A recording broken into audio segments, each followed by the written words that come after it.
Good morning, brothers and sisters.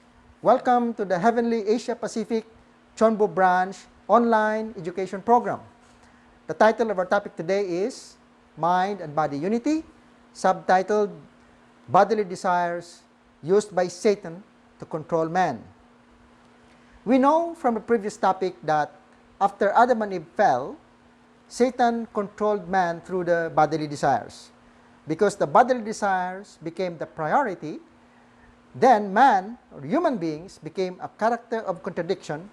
Man became a selfish man. And this results in confused identity and strong evil inclinations, which means it's very, very easy to do selfish things or evil things, and it's very difficult to do life of living for the sake of others. So addiction, greed, vices, laziness, dishonesty, this became like very easy to do, most especially for young people of today. And that's why in the book of Romans 7:21 to 22, St. Paul said, "Wretched the man that I am.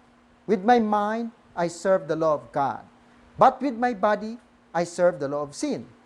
Who can deliver me from this body of death?"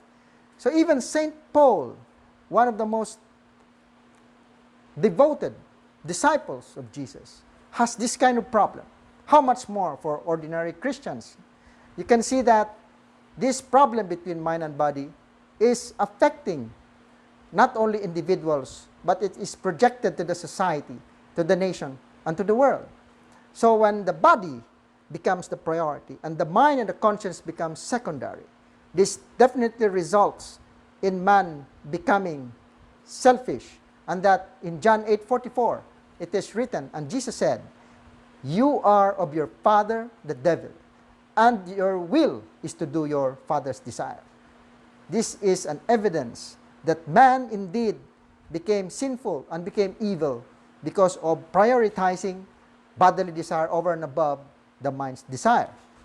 So now, this war between mind and body was actually projected to the family. Once husband and wife, when they get married, engage in a relationship, they can easily fight each other because their mind are in conflict with each other, and then they can easily fight. There is war in the family, war in the society, war in the nations, and war in the world. You can see this based on the history, in world history. It's a history of war. World War I, World War II. And then in nations also, its history is that of war and conflicts.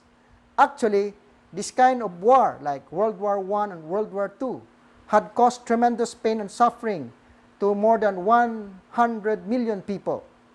And it took like 10, 20 years kind of war. But the war between mind and body has been going on for 6,000 years without stopping. And then it affected 7.7 billion people of the world. So this war between the mind and body is the source, it is the cause of all the wars in the families, in the societies, in the nation, and in the world. Before we can realize world peace, we have to first resolve this war between the mind and the body. This is the mission that each one of us has to do and has to accomplish, because this war became a never-ending story. It's a never-ending story that all of us should end, most especially in our time today.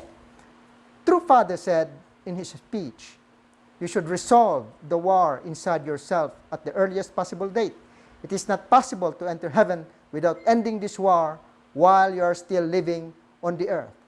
True Father said that the problem is not your parents, the problem is not your family, the problem is not your tribe, not the society, not the leaders around you. The problem is you yourself. You have to resolve this war between the mind and the body. True Father also said, you should liberate your conscience. Your mind is the guard post of heaven. Your body is the guard post of hell. Does your body drag your mind around, or does your mind drag your body around? If you live according to your conscience, you will go to heaven.